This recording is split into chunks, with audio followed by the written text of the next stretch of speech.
This is the Palin Update on Mama Grizzly Radio. I'm Kevin Scholla in the 3D Security and Training Academy studios. Just like Hitler did all those years ago when a war could have been avoided because Hitler, too, did not hide his intentions. Well, ISIS, these guys aren't hiding their intentions either.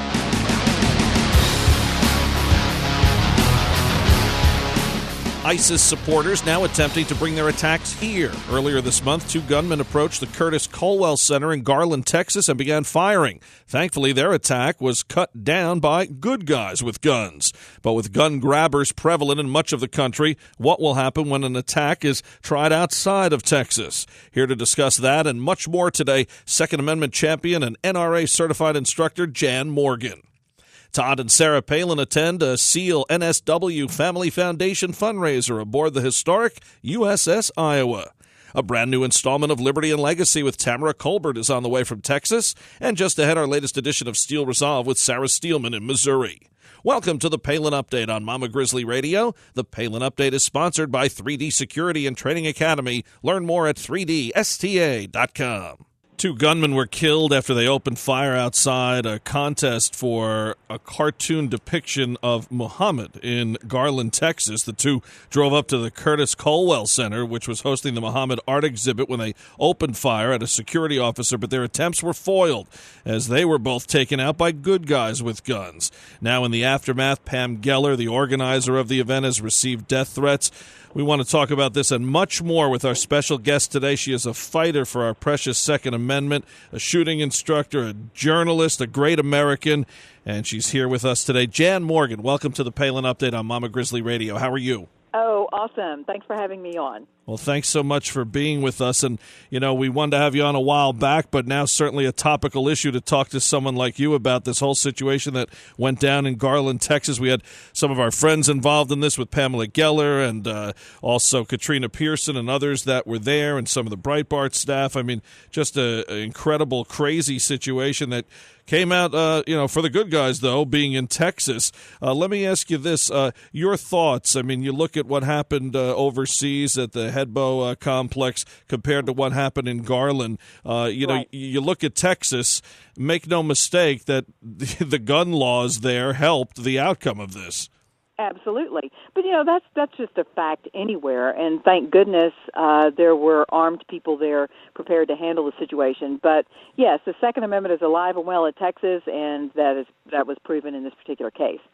So now, is this something that, we really have to keep an eye on? I mean, I think people just really, even with Obama and even with some of the things that have gone on moving far to the left, I think people really think that this type of terror is still on, the soil of other countries. And, if this happened in a state like New York or Illinois or California, could have been maybe a much worse outcome. So, what do we do right now? I mean, I know one of the things we have to do is continue to fight for our gun rights.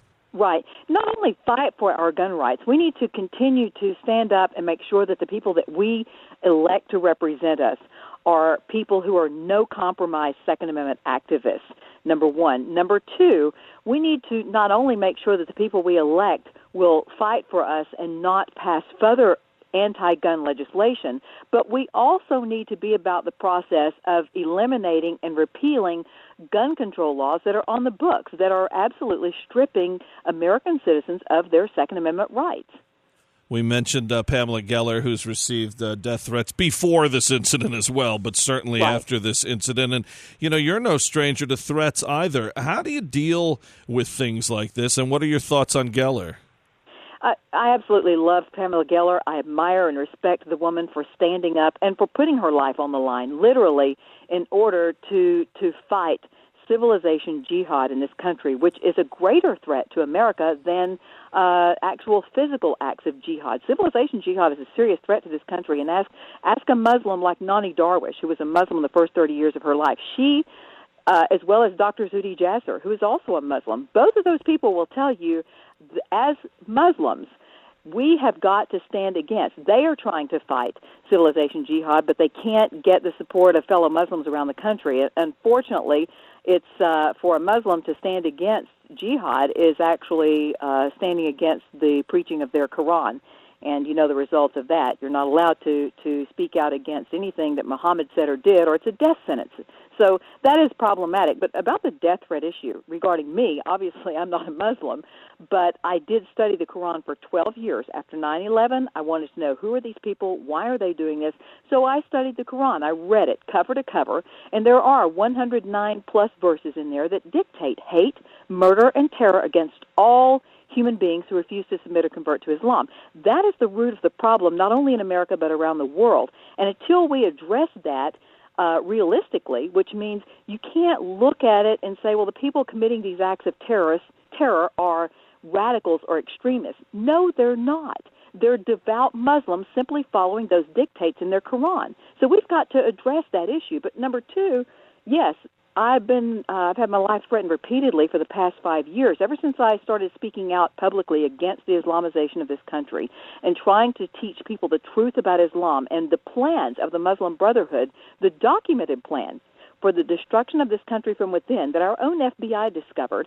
I've been getting death threats. And just after I wrote the article, Why I Want My Gun Range to be a Muslim-Free Zone, within a week of writing that article, the federal government sent 2 agents with the counterterrorism unit of the FBI to meet with me and to sit down with me and my husband and explain to me that ISIS is in my state of Arkansas and that they expected that I would become a target because of what I've done politically, and that they would be monitoring chatter and doing as much as they can to protect me, but obviously they've got a lot on their hands and they can't be everywhere.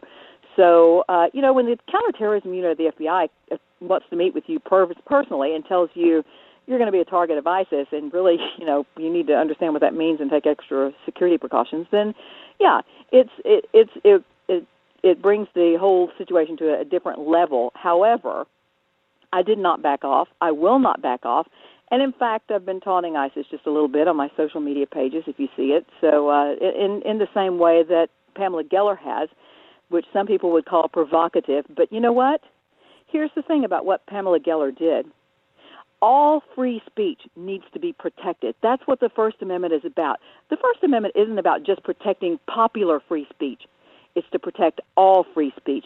And if speaking out publicly makes you a target of terror, and for our government or anyone to suggest that if it's provocative and you incite by what you say that you shouldn't be able to say it, then our First Amendment rights are at risk. And that's why that's more reason to stand up and for Pamela Geller to do this not only in Garland, but to take this exhibit around the country and continue to push that button until Islamists understand that in America, we're not France. And in America, we have a Bill of Rights, and we're not going to let you or any other agency or entity or religious organization dictate and tell us that we can't have those rights. Well, that's a great point you make. I mean, here you are standing up for our Second Amendment all the time, but our First Amendment, I mean, you see the hypocrisy from so many. There's these campaigns for people to protect those who want to step on our flag or go or tell people that you must bake a cake or have a party or be the photographer for someone, even if you're a Christian business. But when it comes to this issue, where are they? Where are they when it comes to, because really, the Second Amendment goes hand in hand with the First Amendment. You really can't have one without the other, right? Right. And I tell you what, I can't speak for Pamela Geller, but I believe that Pamela feels the same way I do, and that is this. When people ask me, aren't you afraid? I can't believe you know that you're going to become a target, and, how do you, I can't believe you. My point with that, and I believe Pamela feels the same way, some things are worth dying for. And some things are worth putting it all out there. And had our founding fathers not put it all out there and laid it all on the line for liberty, where would we be today? This is down to our First Amendment right to free speech. And yes, we have to be able to speak provocatively without fear of death over it. And so, yeah, this is, if I end up getting eliminated by an ISIS terrorist, then I still can die with dignity because I've done what I felt was best and what I needed to do. So, and I think Pamela Geller probably feels the same way. Otherwise, she certainly wouldn't be putting her life on the line by doing what she's doing. And if people remain quiet, I mean, isn't that giving in and doing exactly what they want? I mean, you know who's quiet? The media. Silence is consent. Yeah, yes. the media is making sure that a lot of these things aren't covered or covered in the way that they need to, not showing the pictures, not showing certain things when it comes to whether it's this art contest or anything else you want to talk about. I mean, you know the Right. drill there. What about the policies at your business? Did you keep them intact? Absolutely. Yes. And my response to, I think CARE came out a couple of weeks ago and said that they had received a letter from the Department of Justice saying that the DOJ would be monitoring me. Well, I wrote a pretty epic response to that, too. That's fine. You can monitor all you want. I hope they are monitoring because maybe they'll catch an Islamic terrorist before he decides to try to take me out. But no, I'm not. A gun range is not your typical business, Kevin. This is not a coffee donut shop here. People who are in this facility are dealing in lethal weapons, number one. Number two, this place is a private club.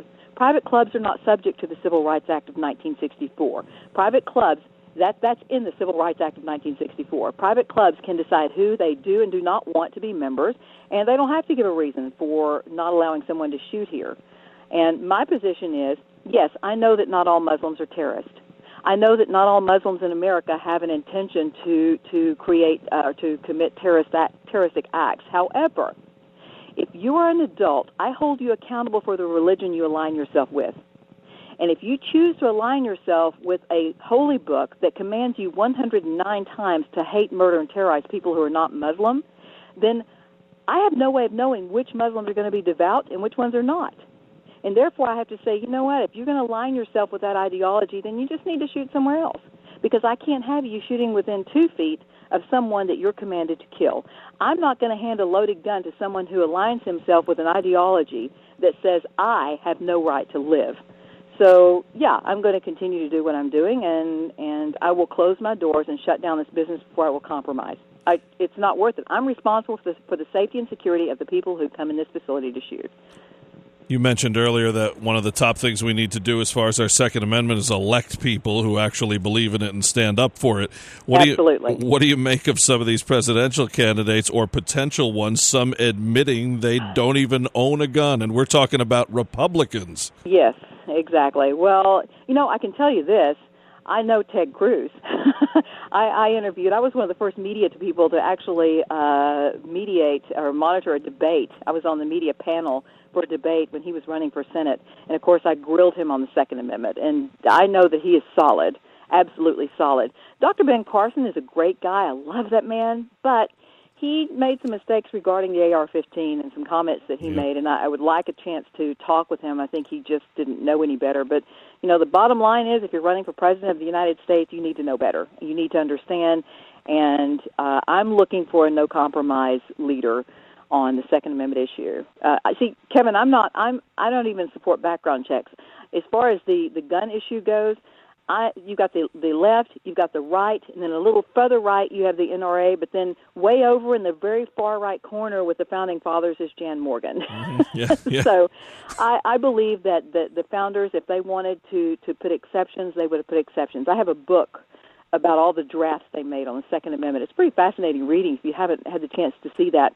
But believe it or not, of all the states, when they were submitting their ideas for the Second Amendment, New York, one of the biggest anti-gun states in the nation, actually wanted to require its citizens to own a gun unless it violated their religious beliefs. Can you believe that?